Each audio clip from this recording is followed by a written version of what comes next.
Okay, let's take a poll. How weird does it feel to be called someone's fiance, right? The first time you hear it, you do like a double take. Your heart kind of flutters, and before you know it, you go from, let's just enjoy this moment, to we're planning a fall wedding. That's where Zola comes in. Zola has everything you need to plan your wedding in one place and have fun along the way. From free planning tools like a budget tracker, super necessary, and website, to a venue and vendor discovery tool that matches you with your dream team, everything on Zola is designed to make your wedding journey as easy as possible. And with invites that can be completely customized and a wedding registry packed with gifts you actually want. Zola takes you from save our date to thanks so much without breaking a sweat. From getting engaged to getting married, Zola has everything you need to plan your wedding in one place. Start planning at Zola.com. That's ZOLA.com. Happy wedding. Every idea starts with a problem. Warby Parker's was simple. Glasses are too expensive. So they set out to change that. By designing glasses in-house and selling directly to customers, they're able to offer prescription eyewear that's expertly crafted and unexpectedly affordable. Warby Parker glasses are made from premium materials like impact-resistant polycarbonate and custom acetate. And they start at just $95, including prescription lenses. Get glasses made from the good stuff. Stop by a Warby Parker store near you. Hey, Happy New Year! This podcast contains graphic descriptions that some listeners may find disturbing. Listener discretion is advised. Now, with that being said, welcome to the Mortal Musings podcast. Right, let's do this.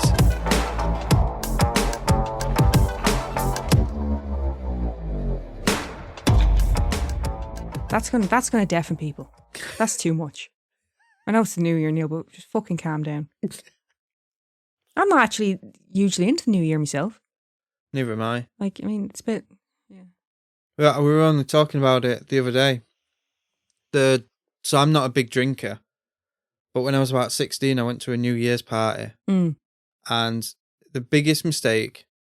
So the best advice I can give anyone about drinking is don't ever say, I'll have what you're having.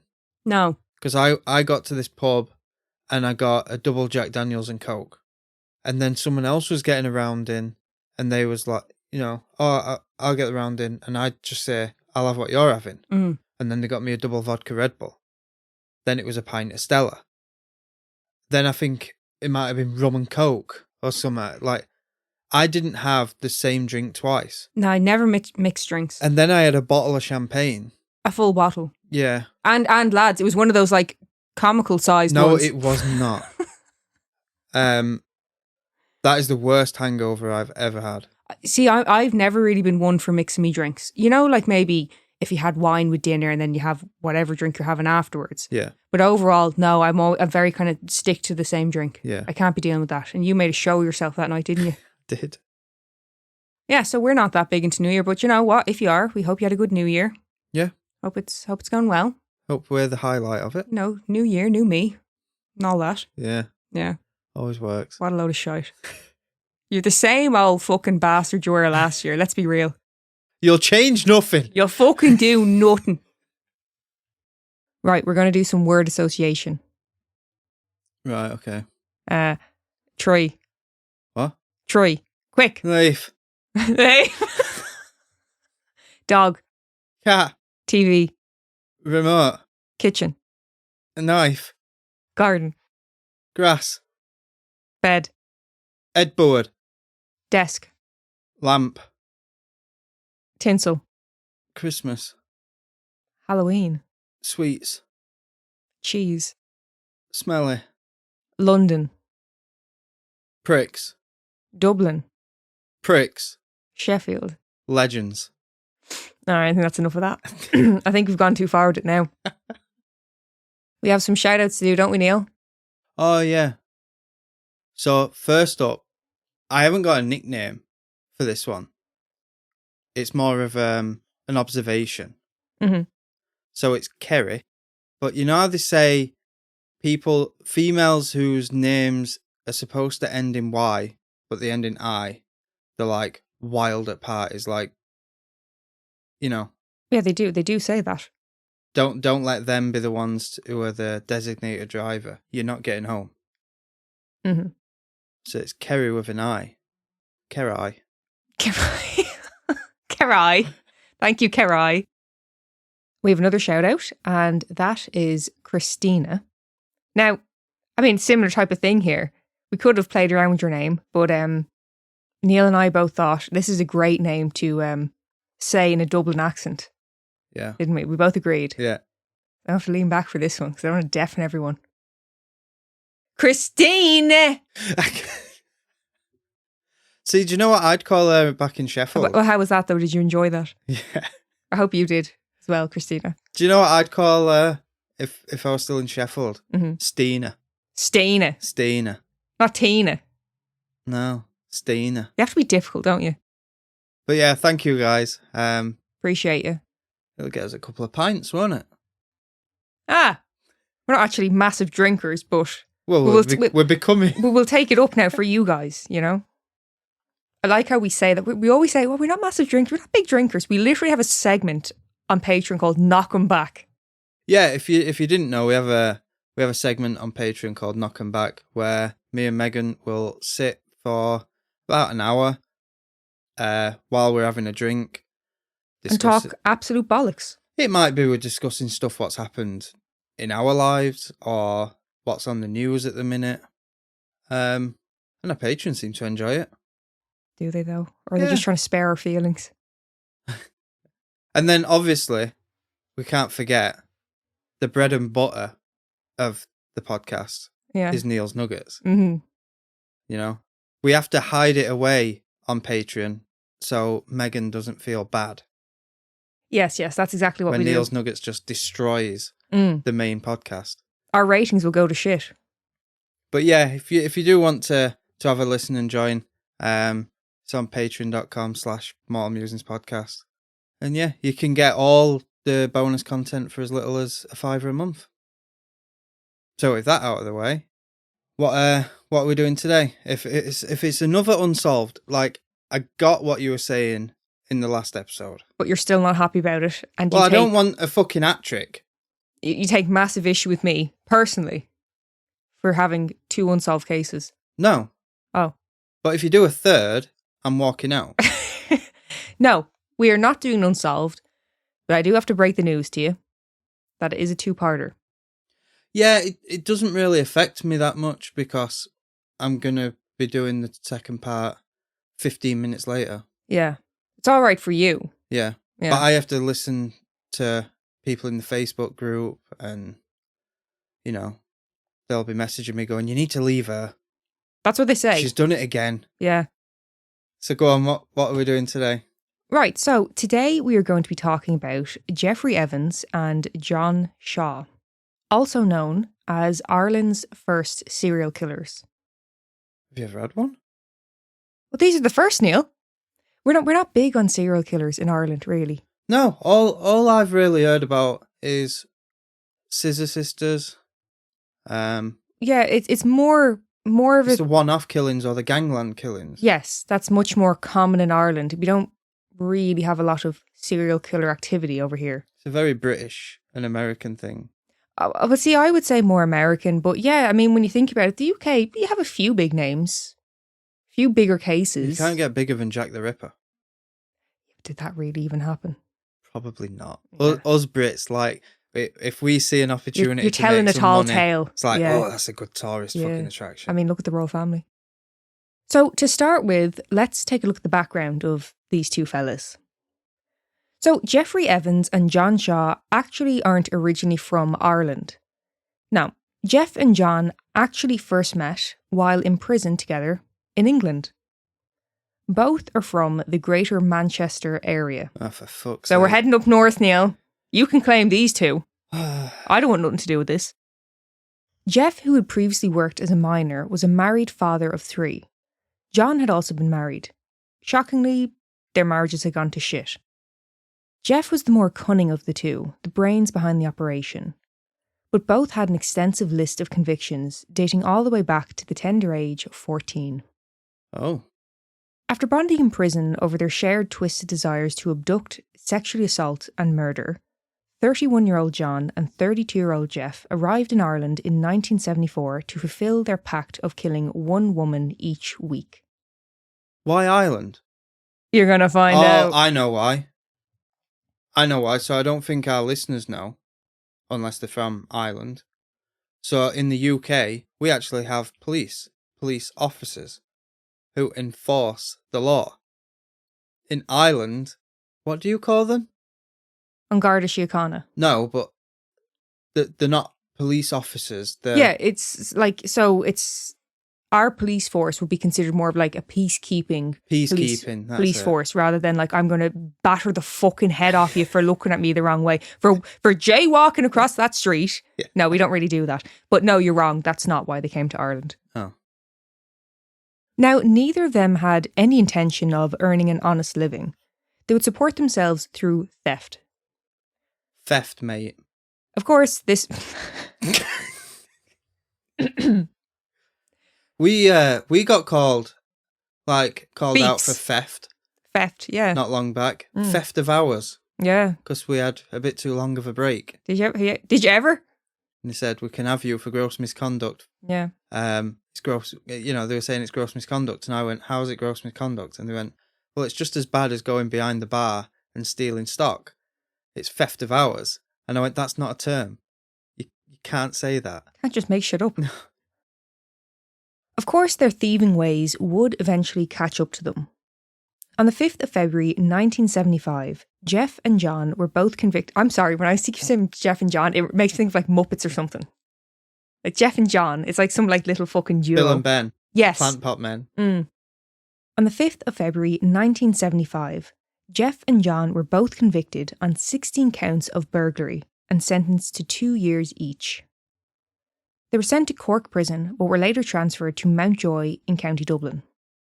Now, news got back to England about their arrest, and the English government began the process to try and get them extradited back to England. But the problem was, this was at the height of the Troubles. The majority of extraditions between the UK and Ireland were to do with, obviously, the Troubles and IRA members and the like. Yeah. And it was not a particularly easy process either. But the authorities in England did have quite a bit of substantial evidence, including fingerprints against the two men for a previous sexual assault they'd committed in the UK, one of which was a 16-year-old girl who was the daughter of a policeman. Now, you can see why they could hardly have stayed in England. Yeah. And that's obviously the reason why they fled. Now, the problem is with the extradition, the courts wanted a bit more. They wanted to make sure it was a sure thing before they're going to go through all the trouble. In the meantime, in August of 1976, Jeff and John were released on a £40 bail, allowing them to continue their reign of terror.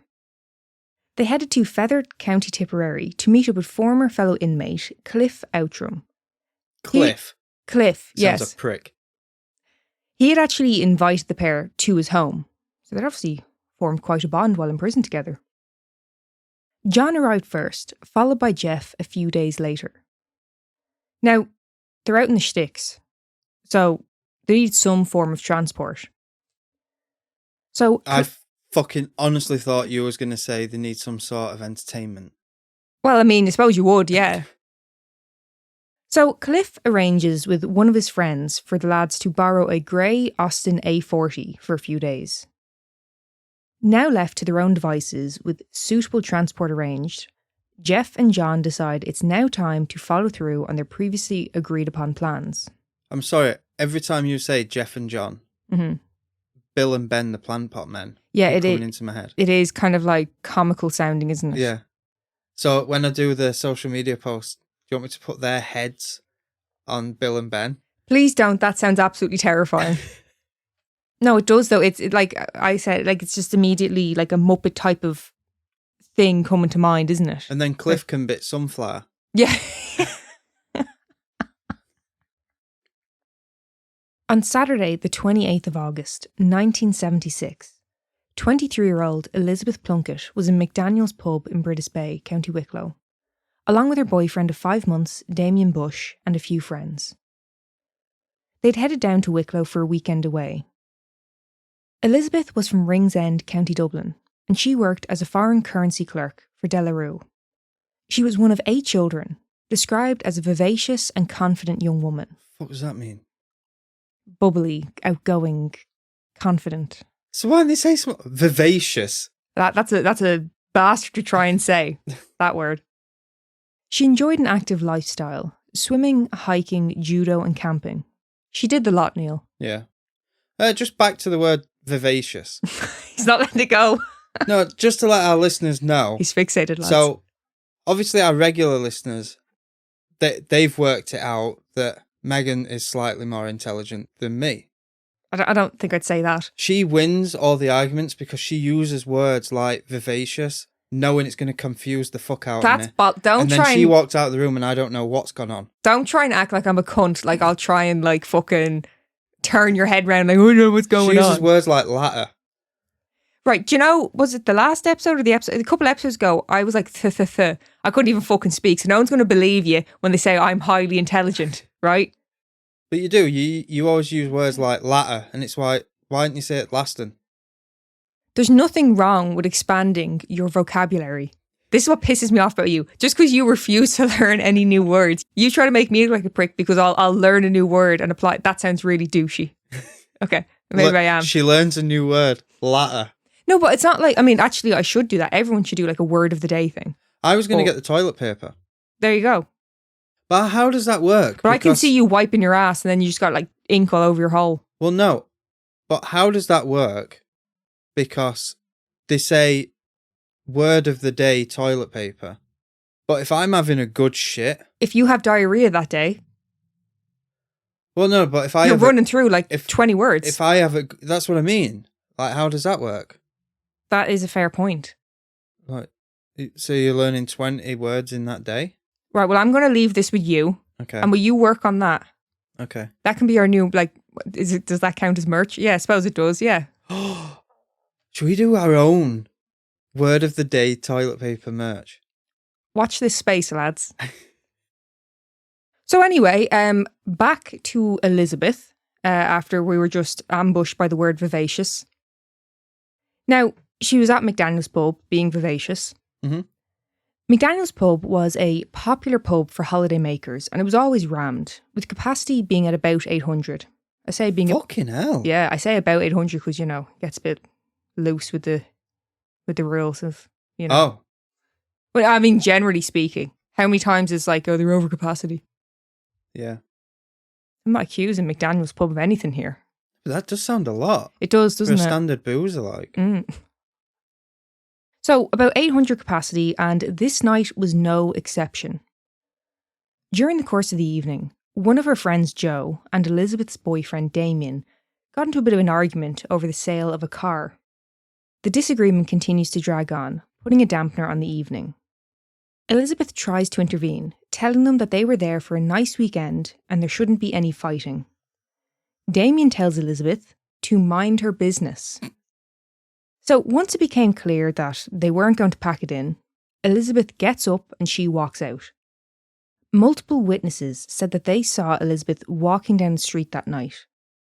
A young woman wearing wedge sandals, white slacks, and a navy jumper with the words Saint-Tropez, a souvenir from a recent holiday she had went on with her sister. I'm guessing in Saint-Tropez. How did you know? Or did she get it in Skeggy? And Saint-Tropez was spelt wrong.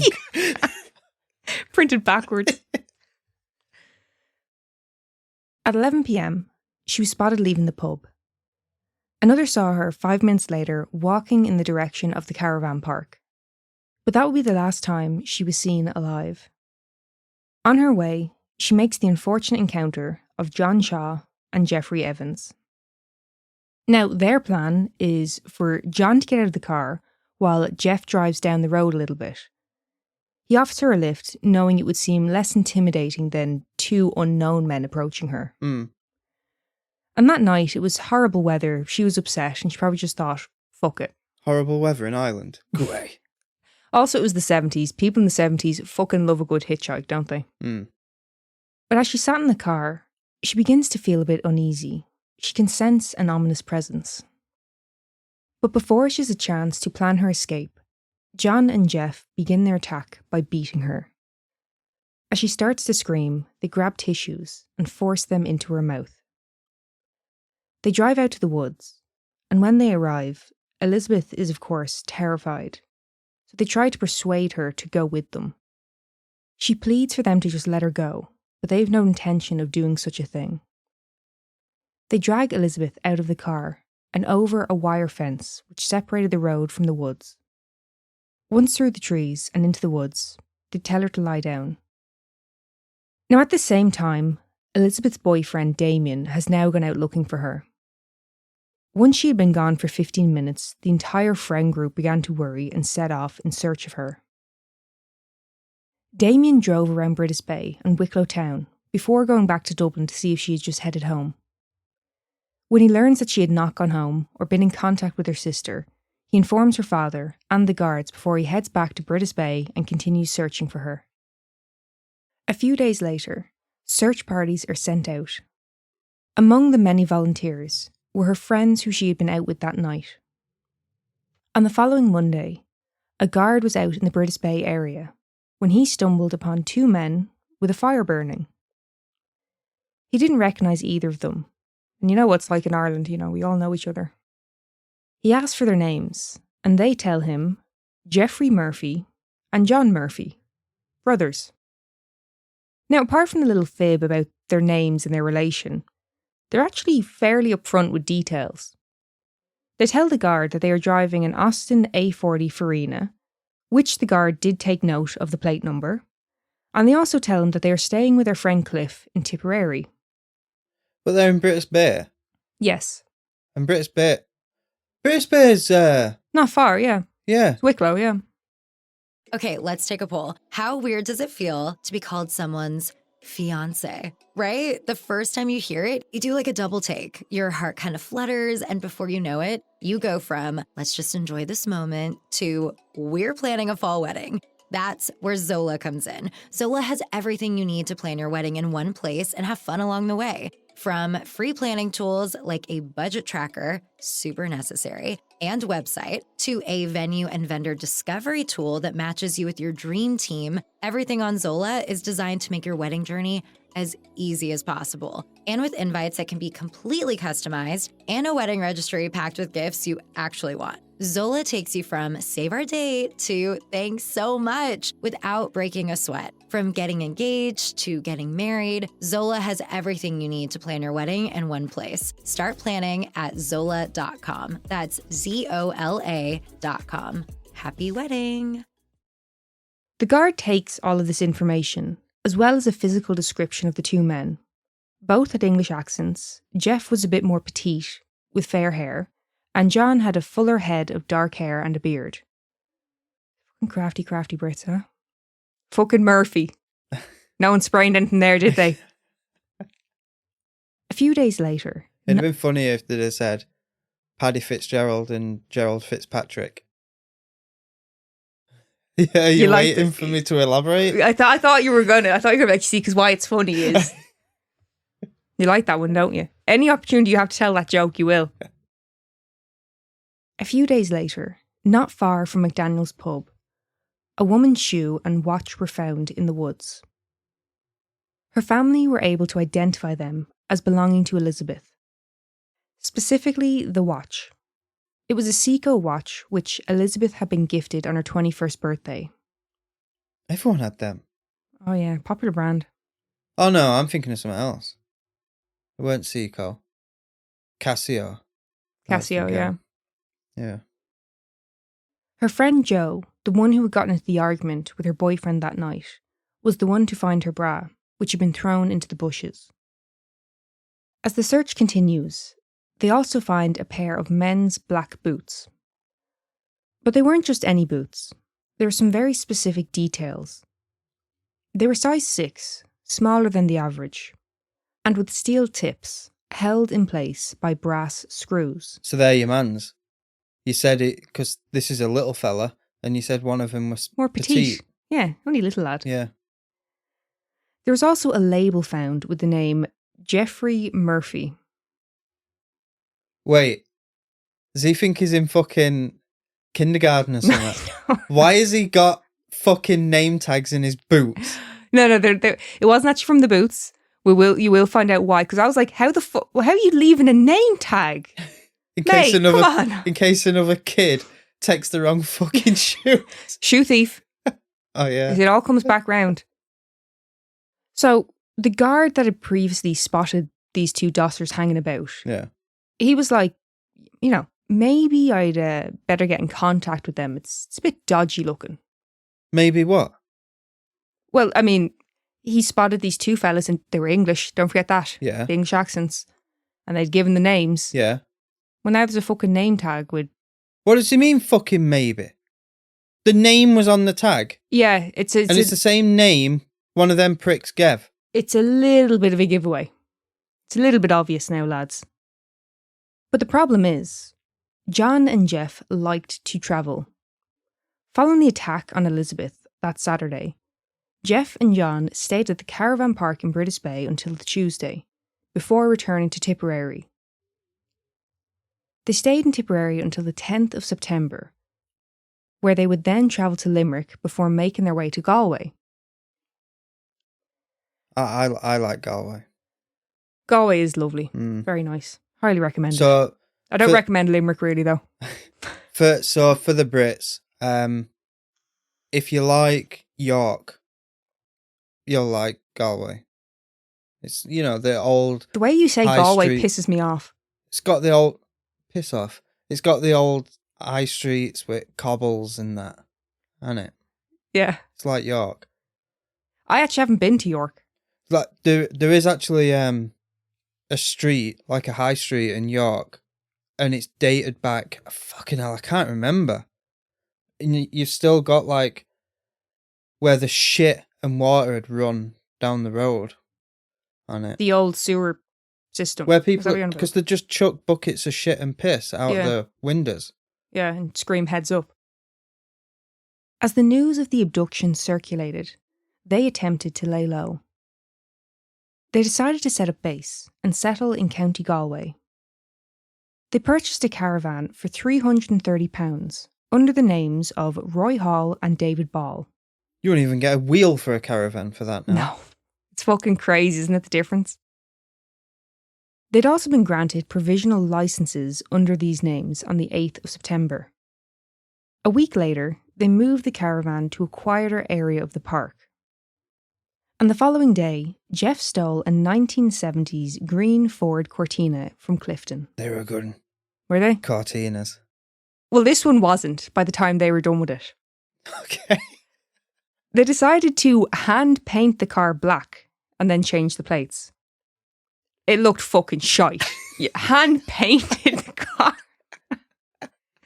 It looked fucking terrible, and another distinguishing factor was that it had a broken rear light.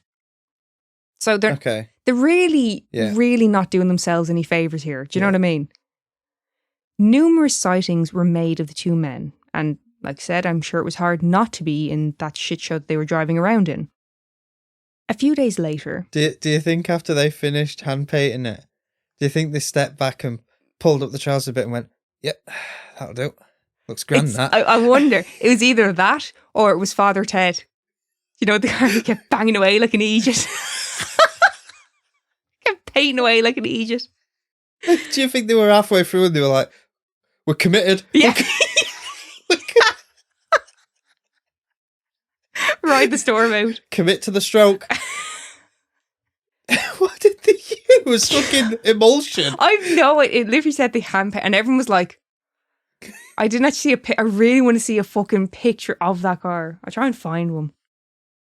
A few days on, they travelled to Castlebar, County Mayo, where they would commit their second abduction. Don't tell me it's the same way.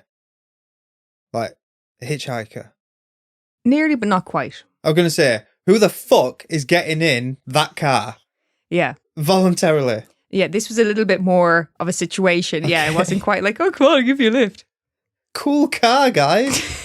It was dark. They couldn't tell.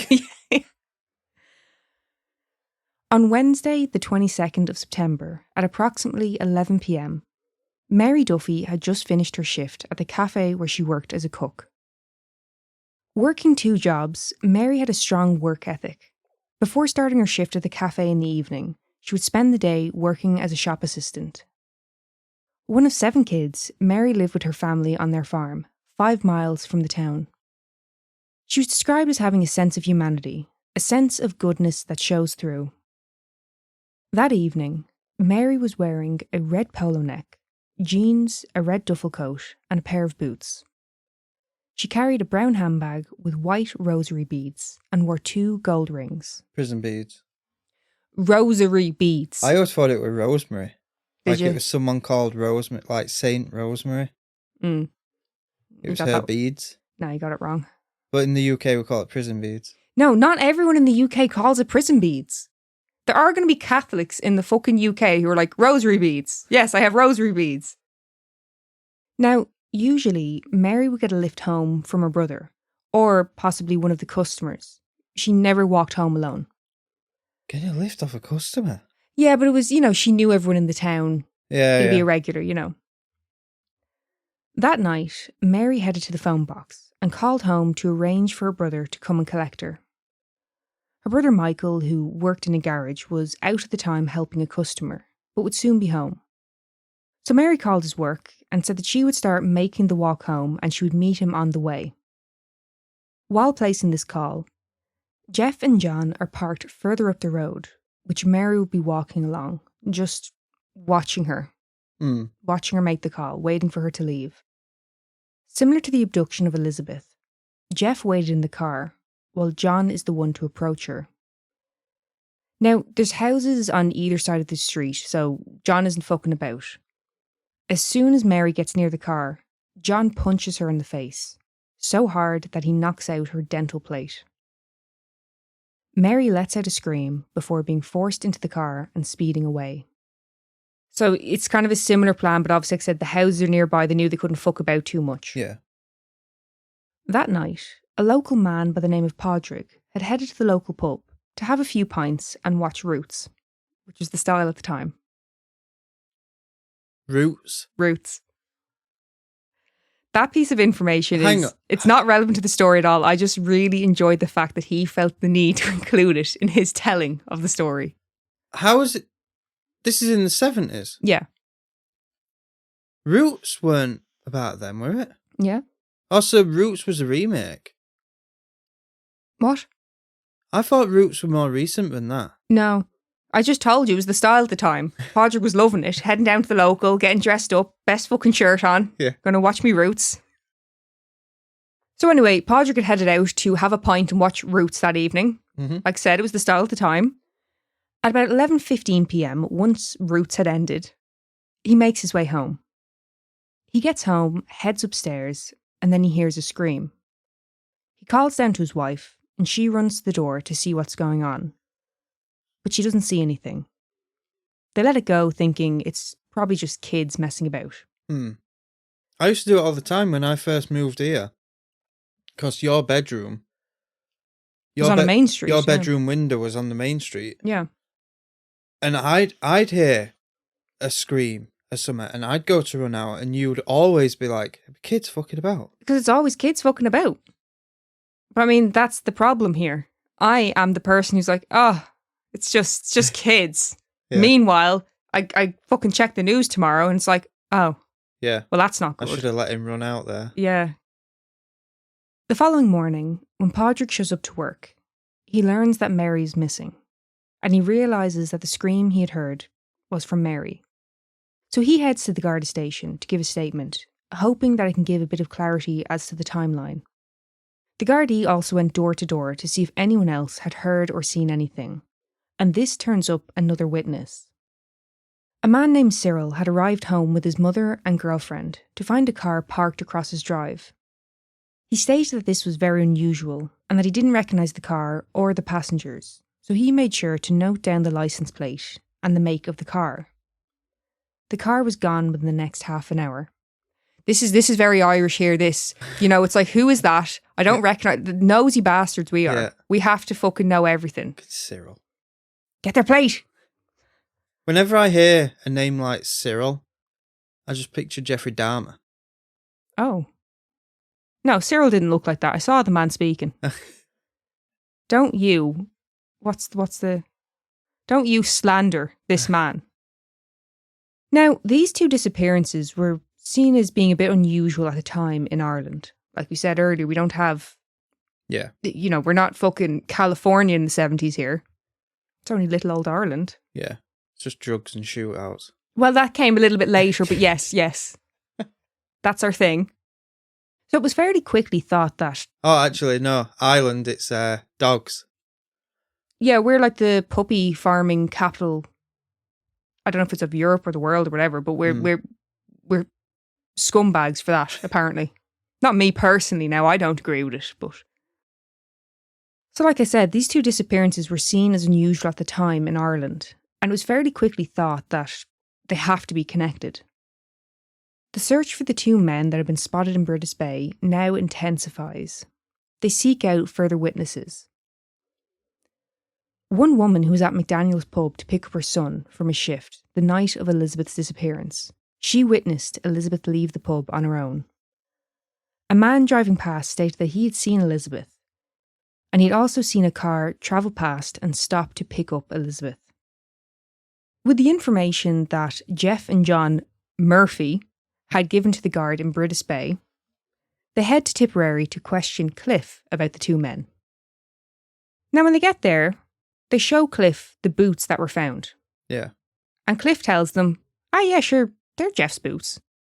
He tells them that he definitely remembers them because he had repaired them for Jeff while they were in prison. That's, the brass screws and all that. He also tells the guards that on the day that Elizabeth had been abducted, that Jeff and his friend John had borrowed a car from Cliff's friend and went to Dublin, and that they'd been away for a few days. He also remembers that they had returned with a portable TV, a tent, and 2 sleeping bags. So Cliff is really fucking dropping the minute. Yeah. He's like, yeah, they're his shoes, and yeah, they left, and they're just gone for a few days. Yeah. I have no idea. I can't account for them. Yeah, but you don't want to be associated with it because you don't want to go back inside. I mean, yes, of course. I would think that. But these, they know each other from prison. Yeah. So unless Cliff was just never around when these pricks were talking about their fucking, hopes and desires to sexually assault and murder, I don't actually know what Cliff was in for. Oh. Must try and look him up. Not long after they returned to Tipperary, they decided to move, and Cliff was the one who drove them to Limerick. And after that, he hadn't heard from them. So Cliff's out the scene now. Yeah. Actually, the day that they had travelled to Limerick, the 10th of September, was the day that they were due in court to plead their case as to why they should not be extradited. Oh. Clearly they thought, fuck that. Yeah. Earlier in the evening, on the 22nd of September, the day that Mary was abducted, a publican named Joseph Keane, who also supplied fuel, noticed 2 English lads that had stopped and purchased £3 worth of petrol. He'd seen in the paper about the disappearances, and he took note of the car and the plate and reported it to the guards. So we've got a shit ton of witnesses. The authorities are convinced these disappearances are connected, and of course, they're English. The list goes on. Yeah. So I think with that, we're going to leave it there for part 1. And next week, we're going to talk about their arrest and what really happened on the nights of the abductions and, of course, the trial and aftermath. Oh, so they're honest about it then? What do you mean by honest about it? Because you said, and actually find out what happened on them nights. Yeah, we're going to go into more detail. There was a confession. Okay. Yeah. I mean, assuming they're being 100% truthful. Of course, not being 100% truthful, but... Yeah.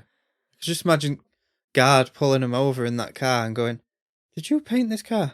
Yeah. The fuck is this? I would be drug testing him on the spot. Yeah. You didn't pay for this job, did you? Yeah. Mick, do this. Yeah. Oh, God. Okay, let's take a poll. How weird does it feel to be called someone's fiancé, right? The first time you hear it, you do like a double take. Your heart kind of flutters, and before you know it, you go from, let's just enjoy this moment, to we're planning a fall wedding. That's where Zola comes in. Zola has everything you need to plan your wedding in one place and have fun along the way. From free planning tools like a budget tracker, super necessary, and website, to a venue and vendor discovery tool that matches you with your dream team, everything on Zola is designed to make your wedding journey as easy as possible. And with invites that can be completely customized and a wedding registry packed with gifts you actually want. Zola takes you from save our date to thanks so much without breaking a sweat. From getting engaged to getting married, Zola has everything you need to plan your wedding in one place. Start planning at Zola.com. That's ZOLA.com. Happy wedding. Right, we'll fucking get an Oddity done and then we can get part 2. Yeah, we can... Get rolling on part 2. Yeah. Yeah. So, Oddity. Oddity. So, for Oddity today, we're going to take a look at performance art. Performing arts. Performance art. Performing arts. Performance art. One specific performance art piece. Oh. In 1974, performance artist Marina Abramovich was exhibiting her latest work. A 6-hour-long endurance art piece titled Rhythm Zero. So what Marina did was set up a table with a variety of different items, 72 items to be exact. Some of the items included things such as a feather boa, roses, olive oil, honey, and perfume. Some of the other items included were a scissors, scalpel, nails, and a loaded gun. Nails as in fingernails or nails as in... No, nails that you drive into a wall. Okay. But no armour? No, well, actually there might have been. I don't have the complete list here written down for you. Okay. I was just giving you a little taste, just so you know what we're working with here. So is this fucking Cluedo? Is it? No. Oh. She then instructed the audience, quote, "There are 72 objects on the table that one can be used on me as desired. And someone picked loaded gun? I am the object. During this period, I take full responsibility." And then she states the duration, which is 6 hours. It's from 8 p.m. to 2 a.m. Now, it begins with a member of the audience offering her a rose. But it would soon escalate. Over the course of her performance, her clothes were cut from her body. She was sexually assaulted multiple times. Her body was cut with blades and thorns stuck into her skin. The fuck is this? Performance art. One person placed a knife between her legs and attached a piece of paper to her body with the word vile wrote on it. One member of the audience would take it as far as to pick up the gun and place it against her head.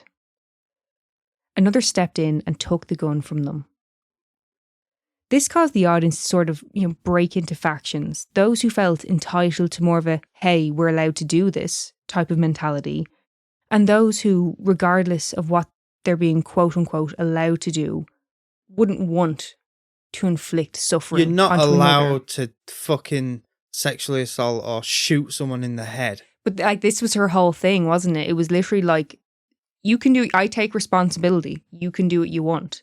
And there's still these people who will want to do it, Things people do for fame. Once the 6 hours, what do you mean the things people do for fame? I don't know what you mean by that.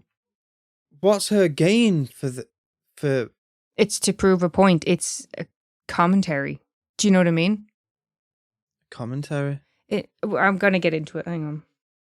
So you're kind of putting the blame on her because she's allowed this to happen. No, but I don't know. It just seems very odd. Once the 6 hours had elapsed, Marina gets up and walks out as blood and tears fell down her body. She said, "I felt really violated." She also noted that it created an aggressive atmosphere. I bet it fucking did. She said, quote, "I grew up with incredible control, discipline, and violence at home. Everything was extreme." I mean, I think, because you kind of seemed a bit like shocked of why would you do this? Yeah. But she's a performance artist. Do you know what I mean? It truly shows the depravity of people that just because they may not have done something like this off their own back, Yeah. once given the chance, there's a lot of people that were more than happy to inflict pain and trauma onto another. Yeah. Do you get what I mean? So look at it as she was just showing people's true colours, I suppose. Yeah. You know what I mean? It's like, didn't you, and it's similar to, I'm sure you told me something years ago about you'd seen something where these blokes were getting interviewed, and so they weren't paedophiles. They didn't find, sorry.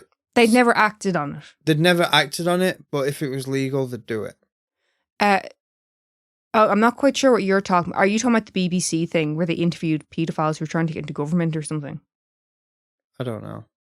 Yeah, the BBC allowed that on television. Jimmy Savile. So to answer your question about why would she do this, you know, I think it was kind of a variety of things. I think it was to test her own limits and her dedication to her artwork, to her art. Yeah. But also, I mean, like I said, it's kind of like the social experiment of, let's see what happens when you truly put trust into people. Do they want to treat you with kindness and compassion and affection? Or is it, like I said, because I can, I'm going to hurt you, or I'm going to humiliate you? Or, yeah. I mean, it just goes to show how terrible some people can be. Yeah. Yeah, like... It's interesting, though. Fair folks for being that dedicated, I suppose. You know? I take it this was a one-off? I think there's been, like, recreations, but... Okay. Not, you know... Yeah. Not going the whole hog. Yeah, that's fucking devastating. Like I said, that was in the 70s. She's still going now. She's still... Oh, serious? Yeah. Fucking hell. She's very influential in performance art. Oh. Yeah, good old Marina. Well, I don't know what to comment on. that one's thrown you for a loop there, hasn't it? Yeah.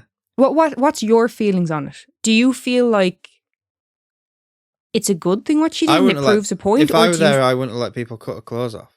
Well, I mean, this is it. Like, I mean, there are photos of her you can look at during it and all that. And, you know, it is very sad to see her, like, see the emotion in her face when she's, like she said, I'm taking full responsibility. Yeah. She's standing there and being like, do what you want. Yeah, no. That is true dedication to your art, though. Yeah. And I couldn't give her a rose because someone else had already done that one. I mean, that's what they said. Someone gave her a kiss, but I think it was like a sweet, like a kiss on the cheek, offered her a rose. It was this kind of, you know, and then it was like, I'm literally going to hold a gun to your head. Yeah. Fucking prick. Not bad. Ooh, calm down. Thank you so much for listening.